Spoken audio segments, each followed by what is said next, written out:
Good morning. You're listening to WVUD HD2 Newark, The Basement. This is Our Brief Hour, where we celebrate the poetry and prose that makes our brief hour on this earth a beautiful one. I'm Zach Davis, and today I'm joined by my friend Alexa Farnese. Hi. And we're going to look at the sex and ambition that's evident in Macbeth. So basically what happens is that Macbeth has just won a battle. He's sort of like a nobleman called a thane under the King Duncan of Scotland. He runs across three witches. He and his friend Banquo run across three witches who say that Macbeth is going to become the thane of an even more prosperous part of Scotland, and then he's going to become the king. And it's a little freaky for Macbeth, but he thinks about it, and then as soon as he runs into Duncan, sure enough, Duncan makes him the thane of that more prosperous area. So Macbeth thinks, well, if they got it right, the witches got it right about the thane, what if they got it right about the king, too? So this first scene is when Macbeth writes a letter to his wife telling her about this interesting new development. They met me in the day of success, and I have learned by the perfectest report they have more in them than mortal knowledge. When I burned in desire to question them further, they made themselves air, into which they vanished. While I stood wrapped in the wonder of it, came missives from the king, who all hailed me Thane of Cawdor, by which title before these weird sisters saluted me, and referred to me the coming of the time, with Hail the king that shalt be. This have I thought good to deliver thee, my dearest partner of greatness, that thou mightst not lose dues of rejoicing, by being ignorant of what greatness is promised thee. Lay it to thy heart and farewell. Glamis thou art in Cawdor, and shall be what thou art promised. Yet do I fear thy nature. It is too full o' the milk of human kindness to catch nearest way. Thou wouldst be great, art not without ambition, but without the illness should attend it. While thou wouldst highly, that thou holily, wouldst not play false, and yet wouldst wrongly win, thou'dst have great Glamis, that which cries, thus thou must do if thou have it, and that which rather thou dost fear to do, than wishes should be undone. Hie thee hither, that I may pour my spirits in thine ear, and chastise with the valor of my tongue, that all that impedes thee from the golden round, which fate and metaphysical aid doth seem, to have thee crowned withal. So the interesting thing there is that she thinks that Macbeth it doesn't quite have what it takes, right? Like, he's too full of the milk of human kindness. So she's going to have to take it on herself to get him to be king. Okay. So this paragraph is basically about her telling... So she's reading this letter from him saying, basically, I met these people who told me I was going to be king, but I just got promoted, so I wanted to let you know that this is pretty cool. And Lady Macbeth says, you're going to be king. I don't think you quite have what it takes. You're too full of the milk of human kindness. But I think I can get you there. I'm going to pour my spirits in your ear. I'm going to talk to you until I can convince you to do what it takes to be king. Because, of course, what's it going to take to be king, right? Mm-hmm. He's going to have to kill his king. It's interesting. She says she's going to chastise him with the valor of her tongue. And valor is an interesting word because normally we think of it as strength and honor. But she's going to kind of try to get Macbeth to see that it's valorous, it's the better good for him to be king, even if he has to do some crappy stuff to get to it. And it's interesting that she mentions fate, which is what the Weird Sisters are talking about. Those are the three witches. Mm-hmm. And metaphysics, because this is sort of like spiritual stuff. The physical world versus the metaphysical world. The world above. Meta means above. And all throughout the play, there are these kind of spiritual portents that things are all wrong in Scotland.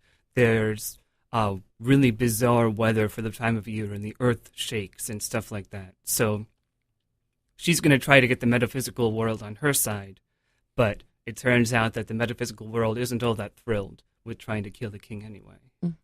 So this next bit that you're about to do is she's just learned that Duncan is coming to her castle, so it's like perfect opportunity, right? So she kind of tries this incantation to get things to work exactly the way she wants them to.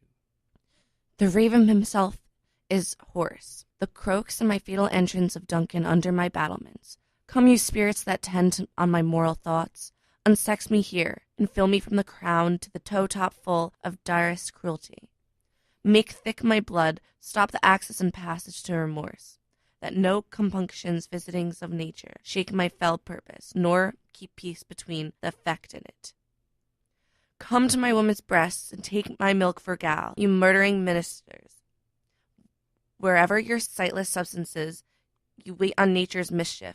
Come, thick night, and pall thee in the dunnest smoke of hell, that my keen knife see not the wound it makes, nor heaven peep through the blanket of the dark, to cry, hold, hold.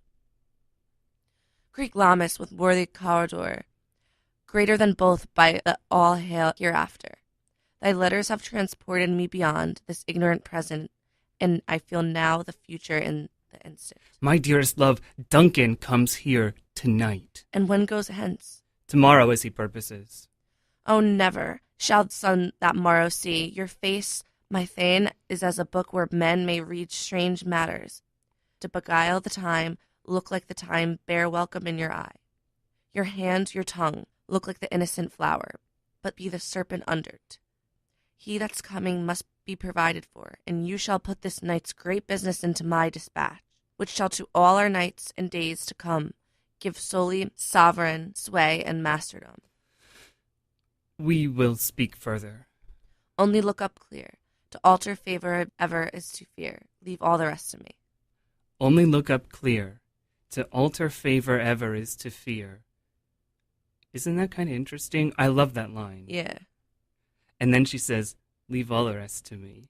I got it under control. She has to teach him every step of the way, right? She says, you have to look like the innocent flower, but be the serpent underneath. Like, you know, this bumbling doofus that I have for a husband, he's not going to be able to do it by himself. Mm-hmm. So what do you think she meant when she said, unsex me? Unsex me, I feel like when she says that, that means she, in, I guess, one way, is the one with the actual power. Mm-hmm.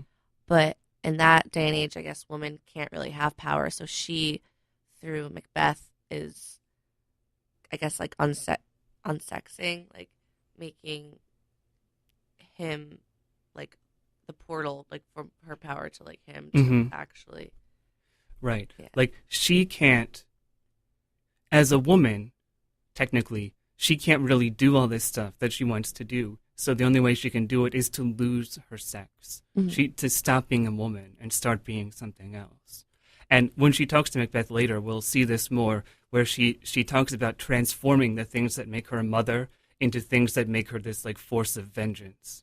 You know, she starts it here with make my breasts, make the milk from my breasts into gall, like bile, something bitter.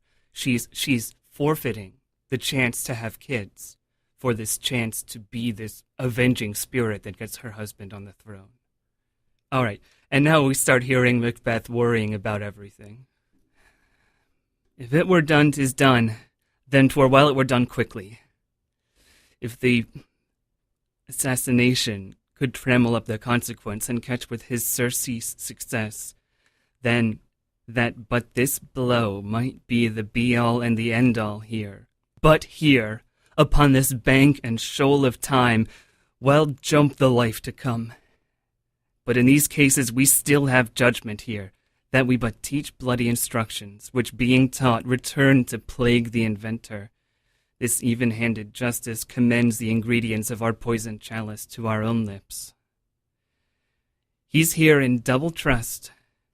First, as I am his kinsman and his subject, strong both against the deed, then as his host, who should against his murderer shut the door, not bear the knife myself. Besides, this Duncan hath borne his faculties so meek, hath been so clear in his great office, that his virtues will plead like angels, trumpet-tongued, against the deep damnation of his taking off, and pity like a naked newborn babe, striding the blast, or heaven's cherubim, horsed upon the sightless couriers of the air, shall blow the horrid deed in every eye, that tears shall drown the wind. I have no spur to prick the sides of my intent, but only vaulting ambition, which o'erleaps itself and falls on the other. How now?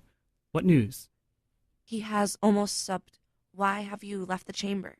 Hath he asked for me? Know you not he has?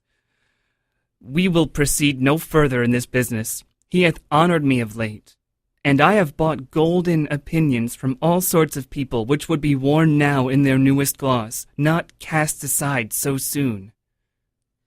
Was the hope drunk, wherein you dressed yourself, hath it slept since, and wakes it now to look so green and pale, at what it did so freely? From this time, such I account thy love, art thou afeared to be the same in thine own act and valor? Hold on, back up a step. Mm-hmm. What do you think she's saying here? Was the hope drunk wherein you dressed yourself? Was the hope drunk? Like, was the hope that you'd be king just like a delusion? Exactly. So how do you think she's going to be talking to him about that? Guess not happy. No. It's probably going to be criticizing him or chastising him. I think chastising is the perfect word. Like, she wants him to go forward, but she's decided that instead of being sweet about it, she's going to try to insult him and make him feel embarrassed. Mm-hmm. Okay. Was the hope drunk, wherein you dressed yourself, hath it slept since, and wakes it now to look so green and pale, at what it did so freely? From this time such I account thy love. Art thou afeared to be the same in thine own act and valor as thou art in desire? Wouldst thou have had which thou esteems the ornament of life, and live a coward in thine own esteem, letting I dare not wait upon I would, like the poor cat the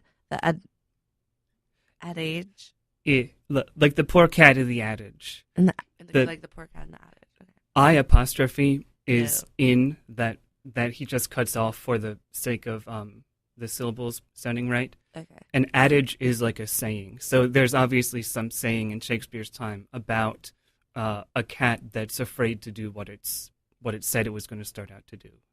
Okay. Like the poor cat in the adage? Prithee, peace. I dare do all that may become a man. Who dares do more is none. What beast was it then that made you break this enterprise to me? When you durst do it, then you were a man. And to be more than what you were, you would be so much more than the man. Nor time nor place did then adhere, and yet you would make both. They have made themselves, and that their fitness now does unmake you. I have given suck, and know how tender 'tis to love the babe that milks me. I would, while it was smiling in my face, have plucked my nipple from his boneless gums, and dashed the brains out, had I sworn as you have done to this. Listen to that last sentence again. Isn't she nuts? Yes, crazy. Give me that last sentence again, as nuts as you can make it. And dashed the brains out, had I sworn as you have done to this. If we should fail? We fail, but screw your courage to the sticking place, and will not fail. When Duncan is asleep, where to rather shall his day's hard journey soundly invite him, his two chamberlains. Will I with wine and wassail to convince that memory, the water of the brain, shall be fume. In the seat of a reason, limbec only, when in swinish sleep their drenched natures lie as in a death. What can not you and I perform upon the unguarded Duncan? What not put upon his spongy officers, who shall bear the guilt of our great quell? Bring forth men children only, for thy undaunted mettle should compose nothing but males. Will it not be received when we have marked with blood those sleepy two of his own chamber and used their very daggers that they have done? Who dares receive it other? As we shall make our griefs and clamour roar upon his death. I am settled, and bend up each corporal agent to this terrible feat. Away, and mock the time with fairest show. False face must hide what the false heart doth know. They just both go on and on about men, don't they? He's like, bring forth men children only. Like, you are so crazy strong and ambitious that you should only ever have sons because they deserve to have such an awesome mom. Whereas she's like, I want power more than I want kids. Yeah. So this is the night Macbeth is trying to will himself into going to kill Duncan. Is this a dagger I see before me, the handle toward my hand? Come, let me clutch thee. I have thee not, and yet I see thee still. Art thou not fatal vision, sensible to feeling as to sight?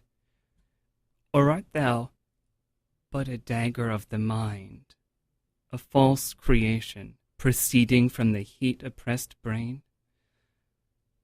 I see thee yet, in form as palpable as this which I now draw. Thou marshalst me the way that I was going, and such an instrument I was to use. Mine eyes are made the fools of the other senses, or else worth all the rest. I see thee still, and on thy blade and dudgeon gouts of blood, which was not so before. There's no such thing. It is the bloody business which informs thus to mine eyes. Now o'er the one half-world nature seems dead, and wicked dreams abuse the curtained sleep.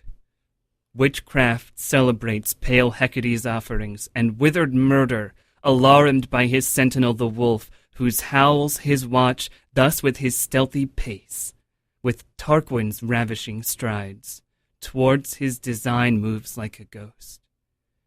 Thou, sure and firm-set earth, hear not my steps, which way they walk, for fear thy very stones prate of my whereabouts, and take the present horror from the time which now suits with it. Whilst I threat, he lives. Words to the heat of deeds too cold breath gives. I go, and it is done. The bell invites me. Hear it not, Duncan, for it is a knell that summons thee to heaven or to hell.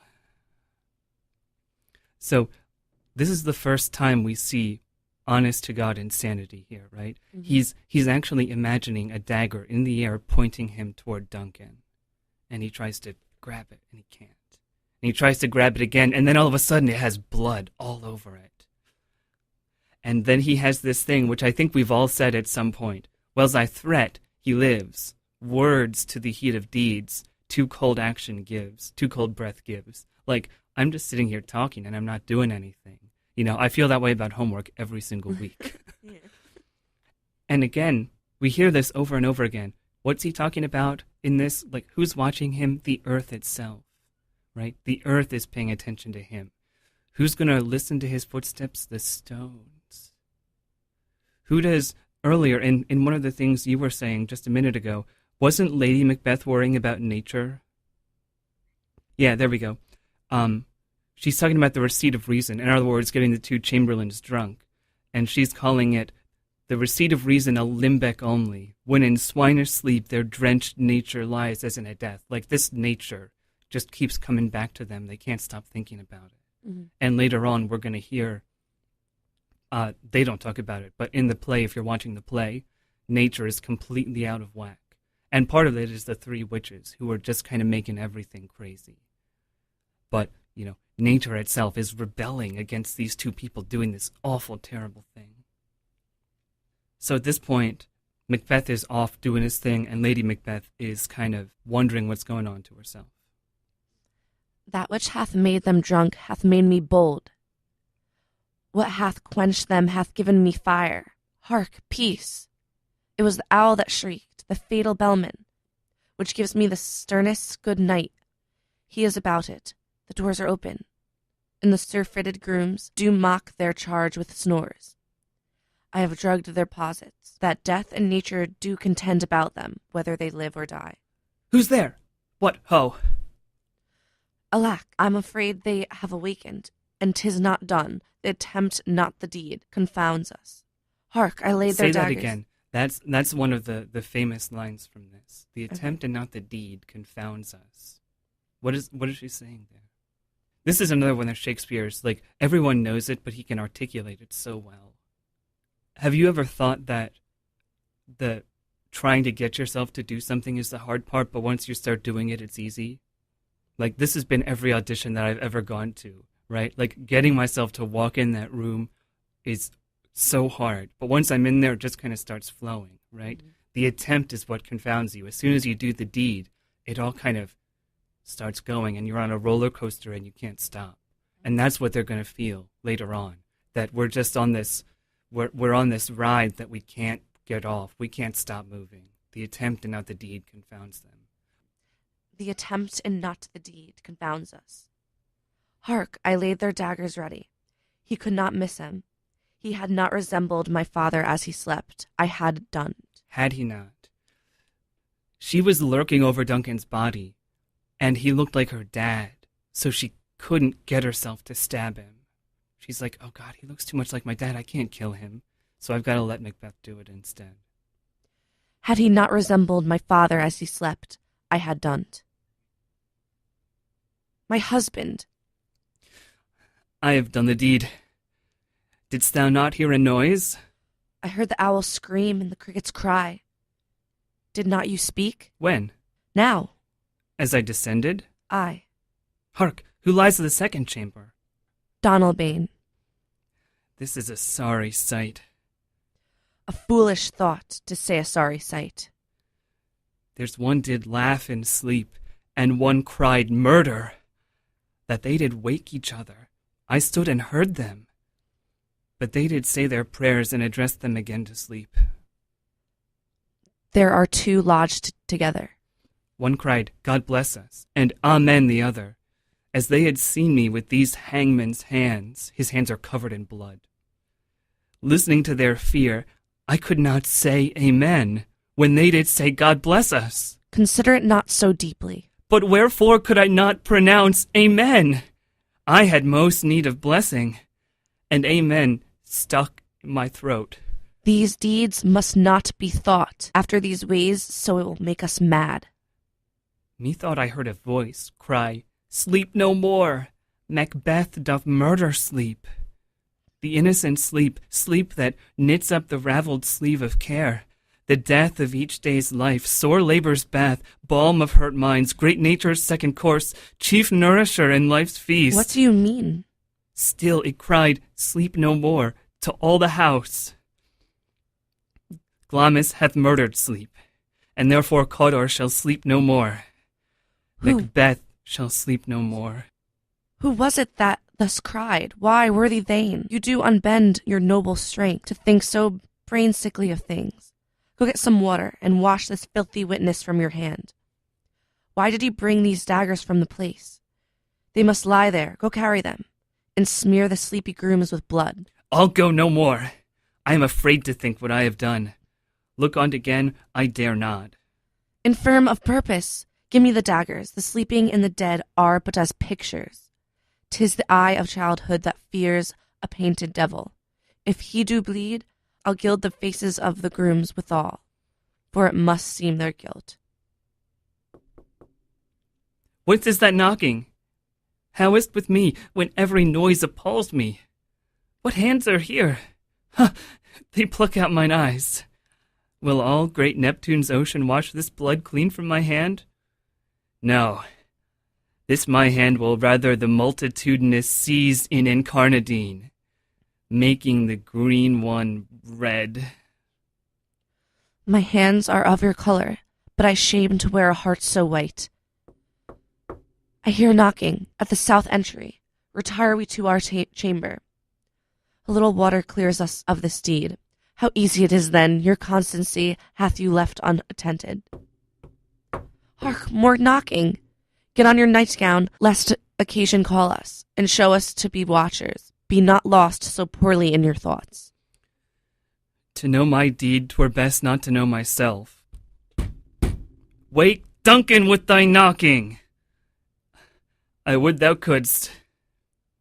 So here for the first time we hear about sleep, and sleep is going to be one of the central things going on. After this point, when Macbeth heard, Macbeth hath murdered sleep, neither of them sleep again for the rest of the play, right? And they just keep going slowly more and more insane.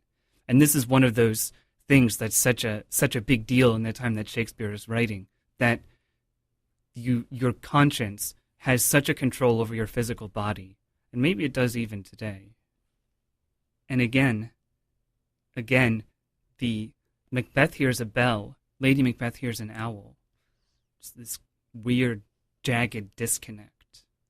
What are they hearing? They're hearing nature cry out against them already. So Duncan is dead, Macbeth is king, and the next thing he has to deal with is his buddy Banquo, because both of them heard the witches say Macbeth is going to be king, right? And the witches also said that Banquo's son is going to be king hereafter. So Macbeth is like, should I be worried? Should I be worried that Banquo's son is going to usurp me? But he's also even more currently worried that Banquo suspects him, because Banquo knows what Macbeth heard. So does Banquo think maybe I'm going to accuse Macbeth because maybe Macbeth did the deed? So this is Macbeth recruiting murderers to kill Banquo, who was previously his best friend, right? And you'll be the murderer in this scene. To be thus is nothing but to be safely thus. Our fears in Banquo stick deep, and in his royalty of nature reigns that which would be feared. 'Tis much he dares, and to that dauntless temper of his mind he hath a wisdom that doth guide his valor to act in safety.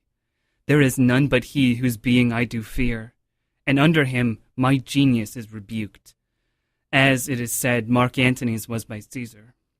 He chid the sisters when first they put the name of king upon me, and bade them speak to him. Then, prophet-like, they hailed him, father to a line of kings. Upon my head they placed a fruitless crown, and put a barren scepter in my grip, thence to be wrenched with an unlineal hand, no son of mine succeeding. If be so, for Banquo's issue have I filed my mind, for them the gracious Duncan have I murdered, put rancors in the vessel of my peace only for them, and mine eternal jewel given to the common enemy of man, to make them kings, the seed of Banquo, kings. Rather than so, come fate into the list, and champion me to the utterance. Who's there? Was it not yesterday we spoke together? It was, so please your highness. Well then now, have you considered of my speeches? Know that it was he in the times past which held you so under fortune, which you thought had been our innocent self. This I made good to you in our last conference, passed in probation with you, how you were borne in hand, how crossed the instruments, who wrought with them, and all things else that might to half a soul, and to a notion crazed, say, thus did Banquo. You made it known to us. I did so, and went further, which is now our point of second meeting. Do you find your patience so predominant in your nature that you can let this go? Are you so gospelled to pray for this good man and for his issue, whose heavy hand hath bowed you to the grave and beggared yours forever? We are men, my liege. Aye, in the catalogue ye go for men, as hounds and greyhounds, mongrels, spaniels, curs, shafts, water-rugs, and demi-wolves are clept all by the name of dogs. The valued file distinguishes the swift, the slow, the subtle, the housekeeper, the hunter, every one according to the gift which bounteous nature hath in him closed, whereby he does receive particular addition from the bill that writes them all alike, and so of men. Now if you have a station in the file, not of the worst rank of manhood, say it, and I will put that business in your bosoms, whose execution takes your enemy off, grapples you to the heart and love of us, who wear our health but sickly in his life, which in his death were perfect. I am one, my liege, which the vile blows and buffets of the world have so incensed that I am reckless what I do to despite the world, so weary with disasters, tugged with fortune, that I would set my lie on any chance to mend it or be rid on it. You know Banquo was your enemy. True, my lord. So he is mine, and in such bloody distance that every minute of his being thrusts against my nearest of life. And though I could with barefaced power sweep him from my sight and bid my will avouch it, yet I must not, for certain friends that are both his and mine, whose loves I may not drop, but wail his fall, who I myself struck down. And thence it is that I to your assistance do make love, masking the business from the common eye for sundry weighty reasons. We shall, my lord, perform what you command us through our lives. Your spirit shine through you. Within this hour at most I will advise you where to plant yourselves. acquaint you with the perfect spy of the time, the moment on't, for it must be done tonight, and something from the palace. Always thought that I require a clearness, and with him to leave no rubs nor botches in the work. Fleance his son that keeps him company, whose absence is no less material to me than is his father's, must embrace the fate of that dark hour. Resolve yourselves apart. I'll come to you anon. We are resolved, my lord. I'll call upon you straight. Abide within. It is concluded. Banquo thy soul's flight, if it find heaven, must find it out tonight. So, do you see anything that Macbeth's doing here that his wife has done before? Trying to control other people. Mm-hmm. And specifically, to control them by making them into men. Mm-hmm. Right? He's like, there are all sorts of different types of men, just like there are all sorts of dogs. There's the greyhound and then there's the mongrel. Right? So what kind are you going to be? Are you going to be the strong, awesome men, or are you going to be the weak, puny snots? So what I've always wondered at this point is, does Macbeth think that he's a strong man now? Or is he just kind of projecting? Like, is he worried that he's still a weak, puny snot? So he's kind of pushing it onto other people. Yeah, I think he's definitely worried. And all throughout this, one of the other things he's talking about, Fleance is Banquo's son. He's talking about how scared he is that he's not going to have kids. Right? Because that's what the Weird Sisters told him. You're going to be king, but Banquo's son is going to be king next. Or at least that's what Macbeth thinks they said. Right? So, did they push him into doing this that caused his wife to forswear having kids? Right? Is it the fact that she sacrificed her ability to bear kids that means that Fleance is going to become king? Like, did Macbeth shoot himself in the foot? Or was this going to happen anyway? That's one of the questions about Macbeth that has always puzzled people. Did hearing the witch's prophecy make him do what he did, or was it going to happen anyway? Was Lady Macbeth barren anyway, or did she make herself so by begging the spirits to unsex her? I don't know, from reading it, what do you think? I think it was going to happen anyway. I think the witches, when they did say that to Macbeth and everything, they knew that it was going to happen anyway. It wasn't going to happen if they just sat back and didn't do anything. That was the whole part of it actually happening, was for the witches to put it in their mind so that they can basically unfold everything themselves. But if it wasn't going to happen anyway, then didn't the witches cause it in some way? They did cause it in some way. But you think that Lady Macbeth wasn't going to have kids no matter what? Yeah, probably. I don't think she was going to have kids no matter what. I think it was all by chance. I think the witches were smart enough to know that, but I don't think they casted it like a spell type thing to make it all happen. They're smart enough to like plant the seed in Macbeth's head that could grow. And it's so funny you say that, plant a seed, because that's also a euphemism for getting someone pregnant. Mm-hmm. So they impregnated him in some way. Mm-hmm. I like that. All right, so the next scene, there's a feast going on with a lot of Macbeth's loyal-ish retainers. But there are a few notable absences, and it turns out that these people are absent because they've gone over to one of Duncan's sons, who's eventually going to overthrow Macbeth. Right? So Macbeth and Lady Macbeth are hosting this feast, and Macbeth keeps seeing Banquo's ghost show up and then leave during the feast. Naught's had all's spent, where our desire is got without content. 'Tis safer to be that which we destroy than by destruction dwell in doubtful joy. How now, my lord, why do you keep alone? Are sorriest fancies your companions making, using those thoughts which should indeed have died with them they think on?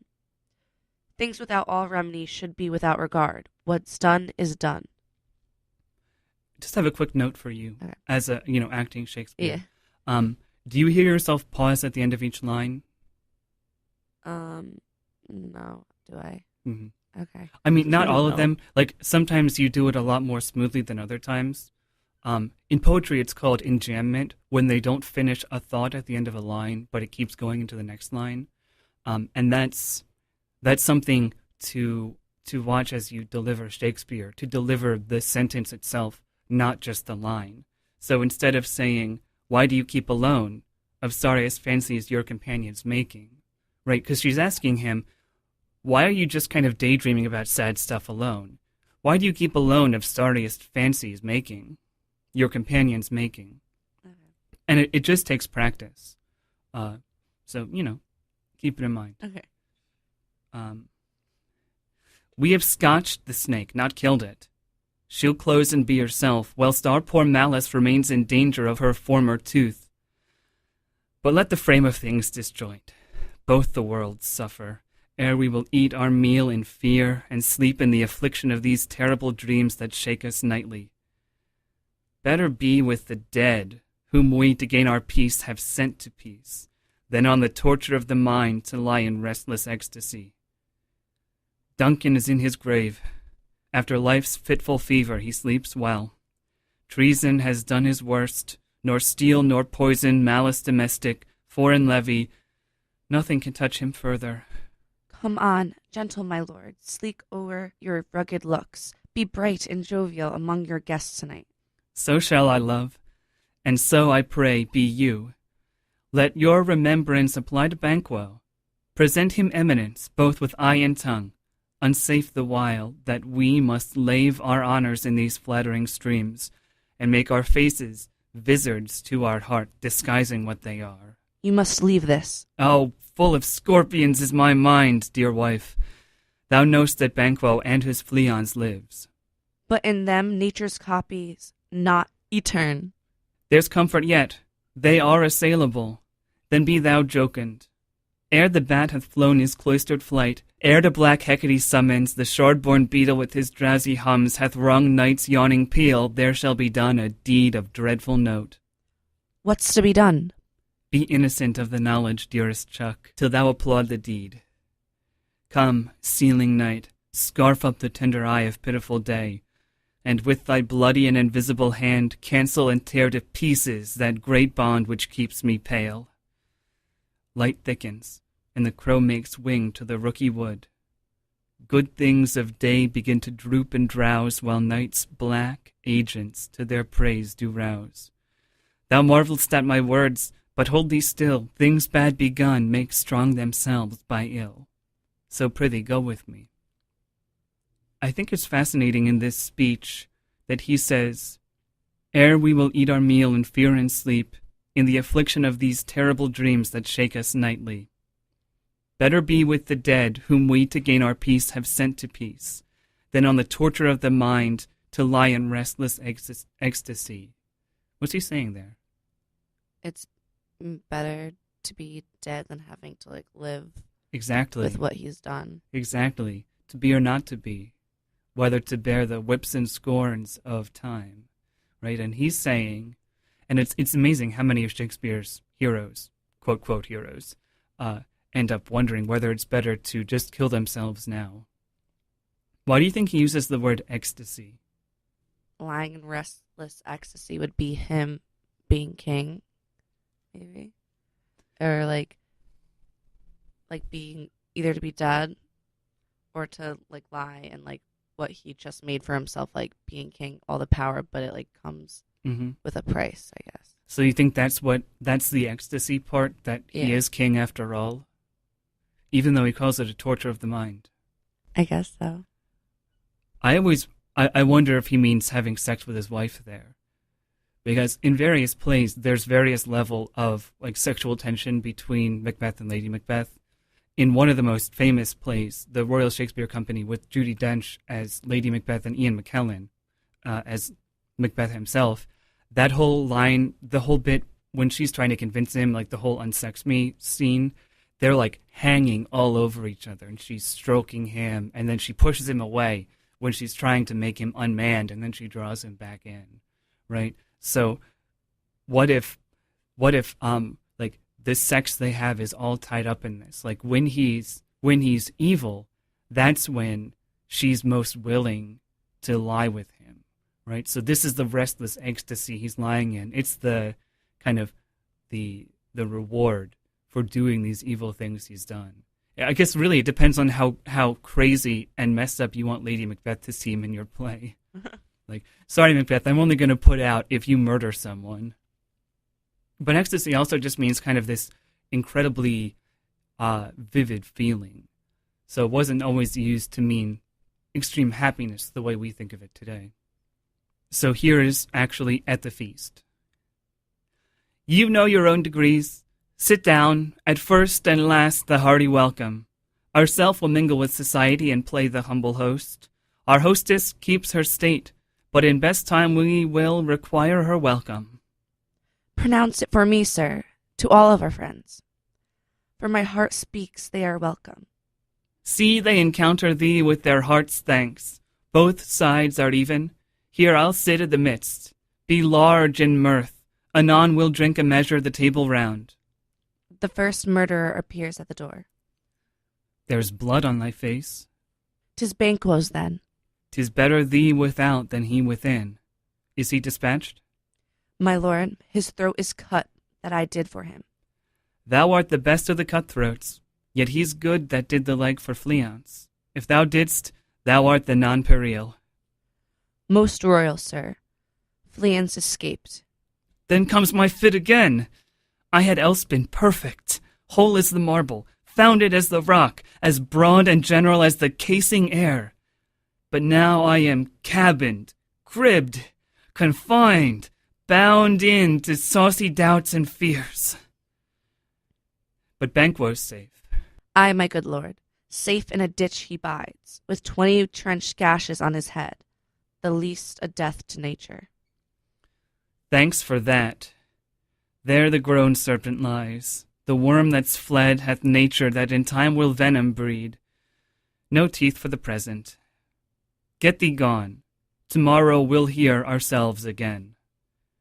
Macbeth returns to the feast and speaks to his wife. My royal lord, you do not give the cheer.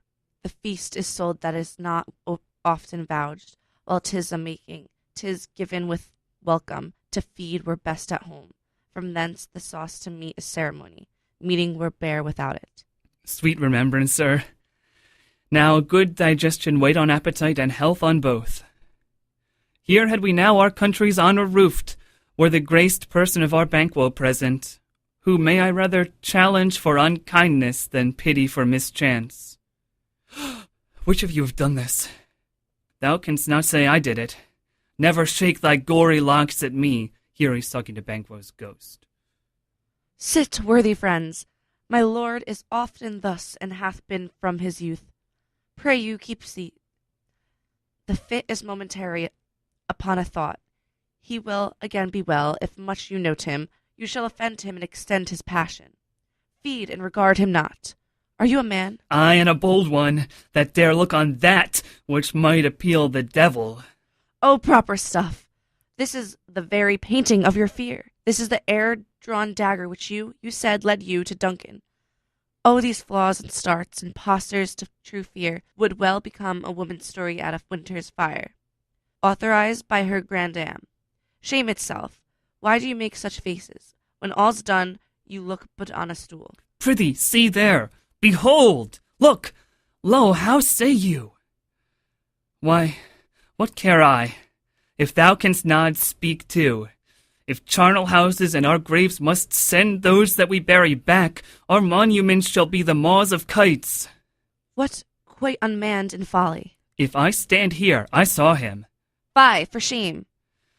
Blood hath been shed ere now, in the olden time, ere human statute purged the gentle wheel. Aye, and since 2 murders have been performed, too terrible for the ear. The times have been that when the brains worn out, the man would die, and there an end. But now they rise again, with 20 mortal murders on their crowns, and push us from our stools.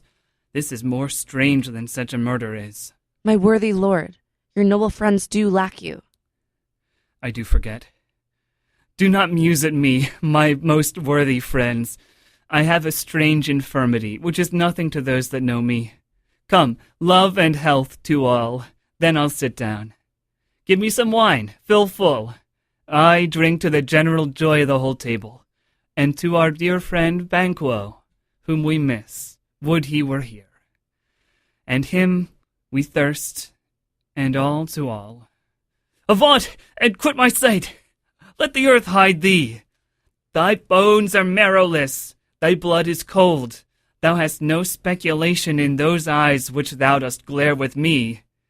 Think of this, good peers. But as a thing of custom, 'tis no other, only it spoils the pleasure of the time. What a man dare, I dare. Approach thou like the rugged Russian bear, the armed rhinoceros, or the Hircian tiger. Take any shape but that, and my firm nerves shall never tremble, or be alive again. And dare me to the desert with thy sword. If trembling I inhabit them, protest me the baby of a girl. Hence, horrible shadow, unreal mockery, hence! Why, so, being gone I am a man again. Pray you sit still. You have displaced the mirth, broke the good meeting with most admired disorder. Can such things be and overcome us like a summer's cloud without our special wonder? You make me strange even to the disposition that I owe, when now I think you can behold such sights and keep the natural ruby of your cheeks, when mine is blanched with fear. I pray you speak not. He grows worse and worse, question enrages him. At once, good night. Stand not upon the order of your going, but go at once. A kind good night to all. It will have blood, they say. Blood will have blood. Stones have been known to move, and trees to speak. Augurs and understood relations have by maggot pies and choughs and rooks brought forth the secretest man of blood. What is the night? Almost at odds with morning, which is which. How say'st thou that Macduff denies his person at our great bidding? Did you send to him, sir? I hear it by the way, but I will send. There's not a one of them but in his house I keep a servant feed. I will tomorrow, and betimes I will to the weird sisters. More shall they speak, for now I am bent to know, by the worst means the worst. For mine own good all causes shall give way. I am in blood stepped in so far that, should I wait no more, returning were as tedious as go o'er. Strange things have I in head, that will to hand, which must be acted ere they may be scanned. You lack the season of all natures, sleep. Come, will to sleep. My strange and self-abuse is the initiate fear that wants hard use. We are yet but young indeed. Time, thou anticipatest my dread exploits. The flighty purpose never is o'ertook unless the deed go with it. From this moment the very firstlings of my heart shall be the firstlings of my hand. And even now to crown my thoughts with acts, be it thought and done.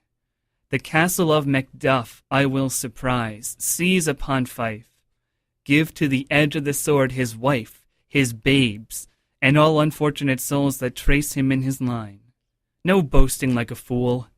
This deed I'll do before the purpose cool. But no more sights. So what he's saying there is that Macduff, whose only crime at this point was to be absent from the dinner, he's going to go kill his wife and kids and take his castle. He's on the roller coaster ride. He's stepped in blood so far that it's harder for him to get out and clean his name than it is just to keep going. He's over the edge. And now this is your moment to shine. Lady Macduff has now gone completely around the twist. I'll be the doctor in this scene. Since his majesty went into the field, I have seen the lady rise from her bed, throw her nightgown upon her, unlock her closet, take forth paper, fold it, write upon't, read it, afterwards seal it, and again return to bed. Yet all this while in a most fast sleep. A great perturbation in nature to receive at once the benefit of sleep and in this slumbery agitation do the effects of watching. Lo you, here she comes. This is her very guise, and upon my life, fast asleep. She has light by her continually, 'tis her command. Her eyes are open, aye, but their sense is shut. How she rubs her hands! It is an accustomed action with her, to seem thus washing her hands. I have known her continue in this a quarter of an hour. Yet there's a spot. Out, damned spot! Out, I say! 1, 2, why then 'tis time to do it. Hell is murky. Fie, my lord, fie! A soldier, and afeard? What need we fear who knows it, when none can call our power to account? Yet who would have thought that the old man to have had so much blood in him? The Thane of Fife had a wife. Where is she now? What, will these hands never be clean? No more of that, my lord, no more of that. You mar all with this starting. Here's the smell of blood still. All the perfumes of Arabia will not sweeten this little hand. Oh, oh, oh. What a sigh is there! The heart is sorely charged. I would not have such a heart in my bosom for the dignity of the whole body. This disease is beyond my practice. Yet I have known those which have walked in their sleep, who have died holily in their beds. Wash your hands, put on your nightgown. Look not so pale. I tell you yet again, Banquo's buried. He cannot come out of his grave. To bed, to bed. There's knocking at the gate. Come, come, come, come, give me your hand. What's done cannot be undone. To bed, to bed, to bed. Foul whisperings are abroad. Unnatural deeds do breed unnatural troubles. Infected minds to their deaf pillows will discharge their secrets. More needs she the divine than the physician. God, God forgive us all. So, turns out maybe it's not as easy to wash that blood off her hands as she thought in the beginning. Did you catch anything that stood out to you in that speech? I guess nothing that really stood out, but I guess she subconsciously feels guilty for everything she's doing. She can't seem to wipe the blood off her hands even though they're clean. Mm-hmm. So she's just going to keep scrubbing. It's interesting. She's talking to Macbeth sometimes, a soldier and afeard, and she's hearing that knocking on the door that signaled that Macbeth was hearing right after Duncan died. And it turned out actually that was Macduff knocking on the door, just to kind of bring things full circle. She's hearing Macduff knocking again. And Macduff is going to be one of the people, Macduff is going to be the one that ends up killing Macbeth. And how's this for crazy? The witches prophesy that Macduff cannot be killed by any man of woman born, right? Which makes Macbeth think, oh, I'm cool, I'm in the clear. Because obviously all men are of women born like what? Are they born of snakes? No. Mm-hmm. But Macduff says, I was born from a C-section. I was from my mother's womb untimely ripped, right? So he wasn't of woman born.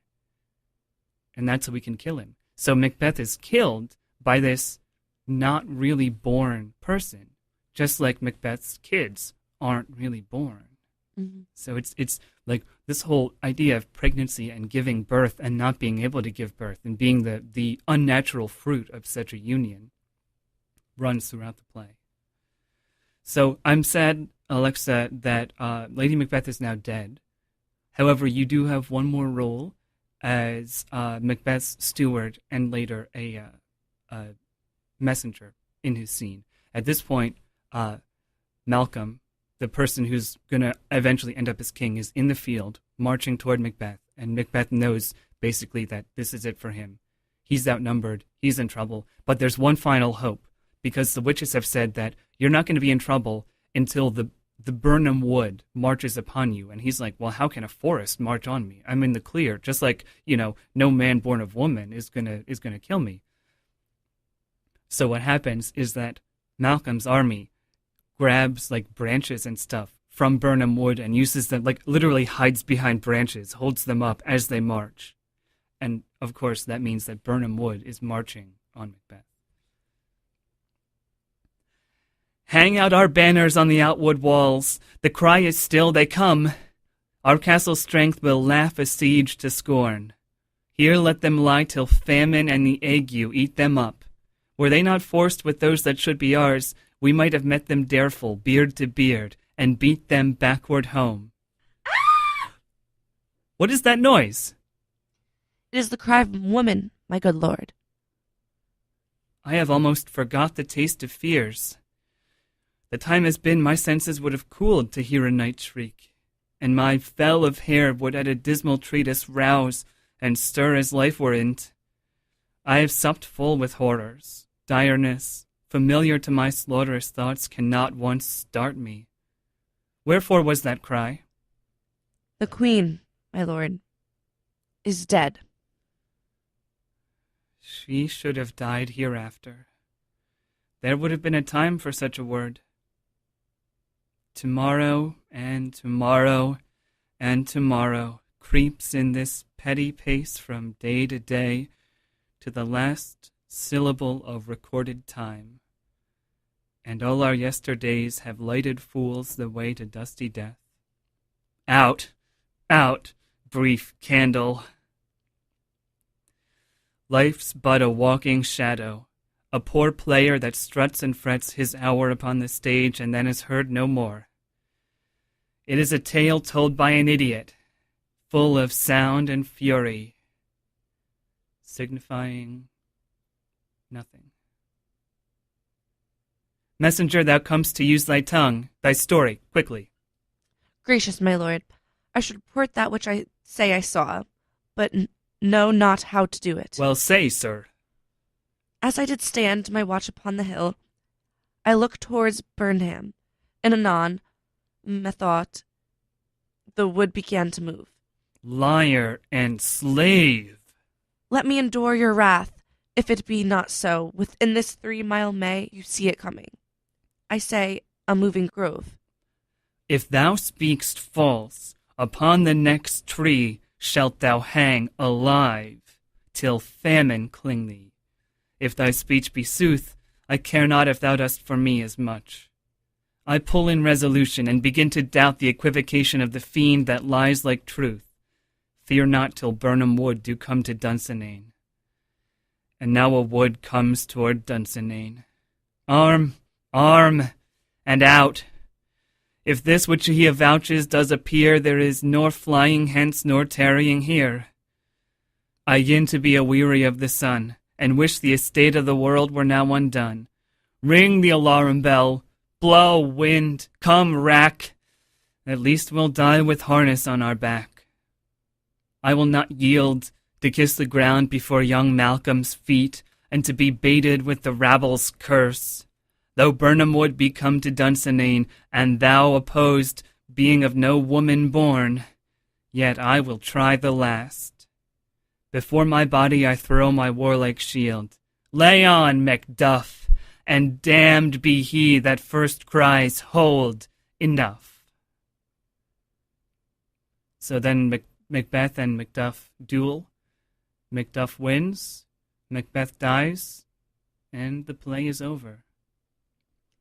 So what do you think? Any final thoughts? I mean, I've seen this play multiple times. We performed actually at the Rep, I think, maybe a couple years ago. This year? Yeah. That was this year? Yeah. Oh, wow. Yeah, I've been seeing so many Rep plays, I don't even know what year it is. And I've read the play multiple times, and I just think it's kind of like The Lion King, I like to say. How so? The fight between King is between Mufasa and Scar, they're brothers. And then Scar kills Mufasa. Right. Just like Macduff does to the king. And then Macbeth does to the king, you mean? Yeah, Macbeth does to the king. And then Simba kills Scar. Simba kills Scar. Just like how it ends in Macbeth. Mm-hmm. I always like to use that as an analogy. I learned that one day. I think after I saw the play, I was like, it's just like Macbeth, the Lion King.